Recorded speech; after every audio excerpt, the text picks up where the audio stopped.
Super Saturday, part 1, done. The game has just finished in Rome. Italy against Ireland. And here comes the final score. Your thoughts in the comments down below. I'm going to be putting up loads of videos today and probably tomorrow as well. So please hit subscribe if you haven't already. Are you enjoying it so far? Couldn't ask for much more from a neutral's perspective than a game that was in the balance going into the dying moments. 17 points to 22 it finished. 4 tries to 2 for Ireland. They got the full 5 points, which was mission accomplished. They will reflect, I think, on the Six Nations Championship. This probably tells you a lot about the quality of Ireland. This will probably be regarded as a subpar, maybe even average, some might even say relatively poor Six Nations Championship for Ireland, and they won 4 games. And are, as things currently stand right now, with 2 games still to go, obviously, they are on top of the table. I think that tells you more about the heights that Ireland have got to, the standards that they have set. But I think it also speaks to how it's actually very, very small things have big effects at the margins. Small things not going right can have a big effect and can suddenly make games in the past where Ireland would have maybe won by 20 or 30 points, make it tighter than it needed to be. Equally, you've got to hand a lot of credit to Italy, who really dug in there. And I think they'll be coming away from this game thinking they shot themselves in the foot. 2 yellow cards, no, 1 red card, a yellow card, and possibly a red. We haven't found out whether the final yellow card, which happened in the closing moments, will be upgraded to a red card. It could well be. There is lots to discuss, so let me get into it. Yeah, ill discipline for Italy and a lack of accuracy from Ireland is probably how you would summarise it. But it made for a really, really good game. Lots of big picture observations. I'm fully aware that Wales against England is going to be getting underway in just a little bit. Ooh, about 20, 25 minutes as I record this. So I'm not going to spend too long on this one. I'll return with more videos later. And these are just my immediate thoughts following the full-time whistle. Some general observations. ITV, they mentioned it in commentary. They've signed a new contract for the next 4 years, along with the BBC for broadcasting in the UK for the Six Nations. That's really good news. Maybe can we change up the motorway adverts for next season? That would be one request. Although, as I've already been saying, I've now grown very, very attached to Brian Habana's Sage advert. I think I'll miss that. I don't want that one. I want that one to come back again because video analysis is really important, you know. Monopoly Go as well. And also, just before the game started, after the anthems, I don't know whether anyone else got this. Certainly in the UK, I got a Control GX hair dye advert. I wonder if that was because, you know, Peter O'Mahony's last game, and he's got a bit of the salt and pepper going on. That might be his next gig after rugby, is a hair dye endorsement. What happened to the anthems, by the way? I don't know if it was just my TV, but the sound looked completely out of sync. And the final thing on the TV, where I was watching the panel in the studio, ITV pulled out the stops and probably spent a few quid. Brian O'Driscoll and Sergio Parise, that's about as good as it gets for this fixture. Rory Best was there as well. Rory, what was Rory Best wearing? Like, wear one shirt or the other. Don't wear 2 shirts at the same time. Anyway, doesn't matter. He can do what he wants. You can see what the captaincy for Italy meant to Juan Ignacio Brex, the fact he wanted his son with him. Cutest kid in the world. And yeah, brain fade moments like the one Michele Lamaro had for his yellow card won't help him get the captaincy back anytime soon. Stadium wasn't quite full, was it? Is that a consequence of them being poor against England, getting smashed by France? But it's a shame to see. And on the other occasion, Luke Pearce, I thought was really good as a referee. He always is. One of the best in the world. And I will maintain, and I don't think this is bias at all, English referees are the best referees in the world. And it's my one thing. When I watch English referees, it's the one thing that pains me, is that England will never get to be refereed by referees of the standard of the English refs. I thought Luke Pearce was great. And I just like how chilled out he is. Like, the captains and all the players are... And he's like, just calm down, lads. All right. And on we go. Made for a good game. Ireland were a bit loose. I know I described Ireland last week as like an expensive watch with intricately made moving parts. They need every single cog to play its part for the whole thing to work. But you just put one little tiny grain of sand in there and It just stops the mechanism. And it feels a bit like that's where Ireland are at. So some people will make big sweeping statements, oh, this is the end of Ireland, they're regressing. No, they just need to get in there and just tweak a couple of things. And I think the biggest thing is the fact that both against France and this week, their ball has been a bit slower than normal.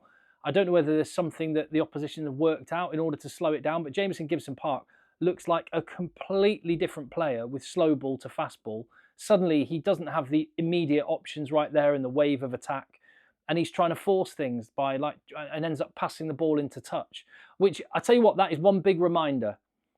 When we're thinking about British and Irish Lions selection, it is so much easier to look like a great player when you are part of a team that is operating really, really well.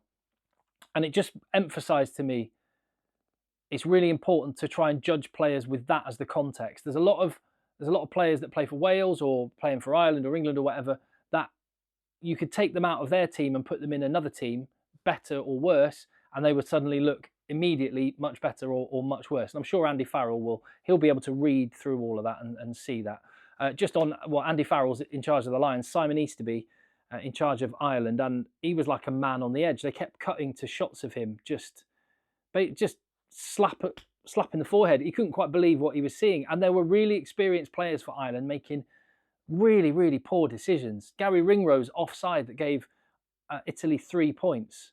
He knows better than that. Jack Conan just knocking the ball on again and again. Josh van der Fleer and Jamison Gibson-Park not connected in defence, and Martin Pezzarello just ran between the pair of them. Henshaw and Ringrose getting cut open by Brexancello. And if in doubt, Dan Sheehan will take care of business. They had him today, and that's all Ireland needed was Dan Sheehan, because he was just exceptional. A hat-trick for him. Hugo Keenan was really good. There were some Irish players that came out with credit. As for Italy, Brexancello, so good. Tommaso Menoncello, I think right now, if you were picking a World 15, he's in contention. And if you were picking a Northern Hemisphere team, he's your 12 in that team. He's so good.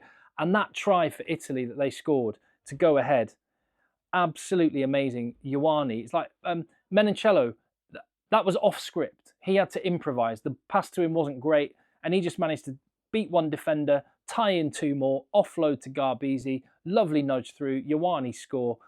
And Italy were at their best when they were a bit instinctive. When they were structured, Ireland's defence was just eating them up. But when it got a bit looser and a bit unstructured, they actually looked really good. And yeah, they had their moments. It didn't help. Well, it helped Italy that Jack Crowley missed a couple of conversions, which would have put them ahead. But yeah, discipline is what ultimately cost Italy. Michele Lamaro, he looked annoyed that he almost like he disagreed with the decision. I'm absolutely sure his anger was aimed at himself for such a brain-dead decision. He needs to act a little bit better. I'm sure there are some people that thought Danilo Fischetti, in one of the many nearly Irish tries that didn't get given, when James Ryan was going for the line and Fischetti put his knee in there. I thought the decision was the correct one, just play on. But Fischetti, at least, if he did deliberately put his knee on the ball, at least he acted it much, much better than Lamaro did. Ross Vincent, he knew instantly he made a big error, went over to, was it Robbie Henshaw that he tackled?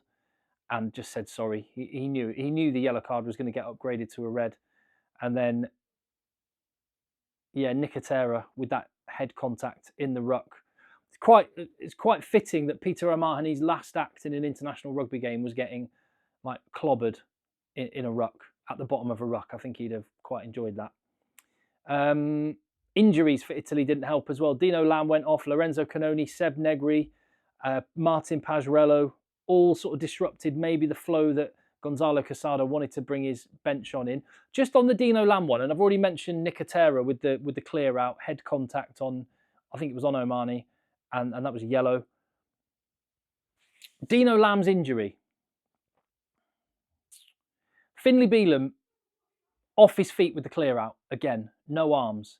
Now, I'm only mentioning this because it's more in everyone's mind because of what happened last week to Antoine Dupont and another injury to Dino Lamb from another player flying off their feet.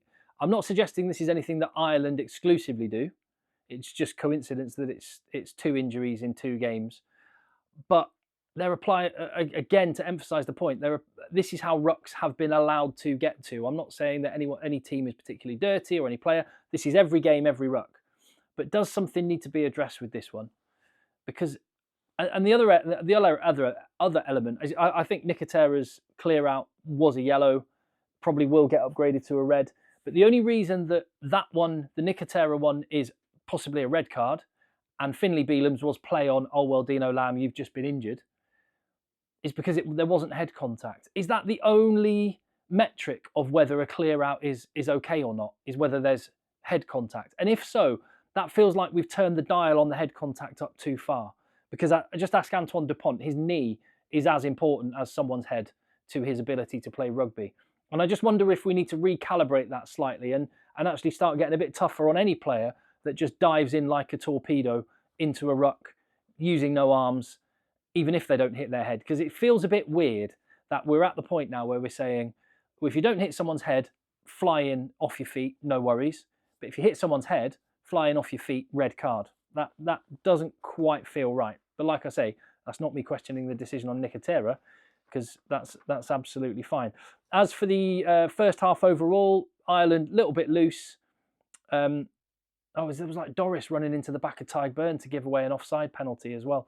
Keenan scored a try, though, first phase from a solid scrum. And actually, Ireland's set piece was what won them this match. Scrum was solid, good platform that they scored a try from. 2 maul tries. And the third one was, I can't remember. That was the crossfield kick, wasn't it? Did that come from it? No, it didn't come from a maul. I can't remember now. Yeah. And a few other moments, like, again, James Ryan not getting over that sort of comedy element. There was one try disallowed because of the knock-on from Doris. There was a try disallowed because James Lowe was in touch, probably wasn't in touch. But in any case, I say these things even themselves out, because I think James Lowe probably should have been given, or the score should have been given. But I think the pass to James Lowe was probably forward, and there was a knock-on about 30 seconds before that was completely missed as well. So it just goes to show these things even themselves out. It was entertaining from a neutral's perspective, frustrating, I imagine, from an Irish perspective and Italian perspective for very different reasons. Ultimately, the result is that all that matters, and whilst it was only 22 points, it was 4 tries for Ireland, and they go on in pole position as things stand. Will Wales and Scotland do them a favour? That's what we're going to wait and find out. I'll see you on the next video.